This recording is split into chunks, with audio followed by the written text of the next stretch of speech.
Hello there guys, welcome back to a short online tutorial. Today we're based in Adobe Photoshop and it's your good friend Jack from Blue Sky Graphics back again to show you some really cool stuff. What I'd like to do today guys is show you how to create this realistic and very cool halftone effect within Adobe Photoshop. A really cool effect that you can apply to all types of imagery that you could obviously implement within your amazing designs. The question should be is how do we do it? And that's why we're here today guys. Okay, so I'm just going to take this top layer here and just press backspace to remove. And as you can see, we have the original image ready for us to apply our style and effect. Now, the first thing that I would advise you to do is to convert this layer into a smart object. At the moment, it already is a smart object for me. As you can see, that little icon on the thumbnail there is telling me that this is a smart object. But if you need to do that, just right click on it and you have the option to convert to smart object. The reason being is that now we're going to apply filters. So when we have a smart object, we apply smart filters. And the benefit of that is that we can go back and change and edit the filter at a later stage. Okay, so with this layer still highlighted, what I'm now going to do is come to Filter, Filter Gallery. Okay, I'm just going to take these here and just delete these effects here, just so that we can start off as normal. And let's have a view of the whole image. Okay.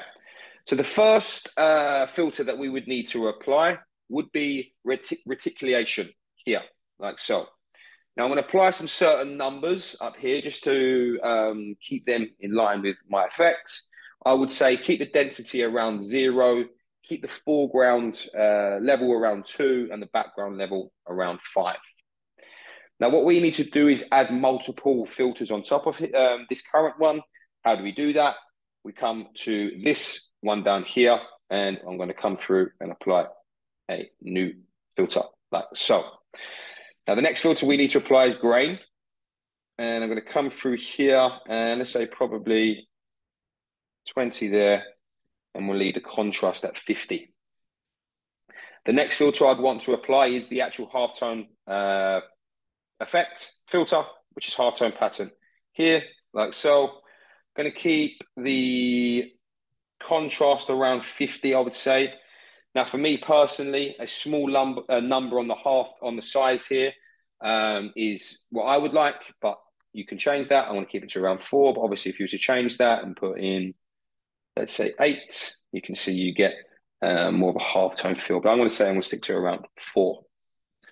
Okay, and then the last filter that we need to apply on top of this will be film grain. So yet again, come to my plus sign here, like so, and I have my film grain filter here. I'm going to keep the grain type probably around 11.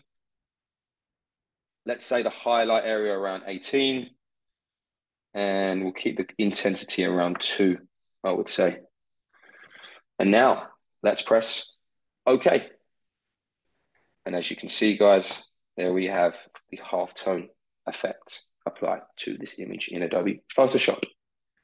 If you're interested in finding out more about the school, the courses that we offer, please take a look at our website at blueskygraphics.co.uk.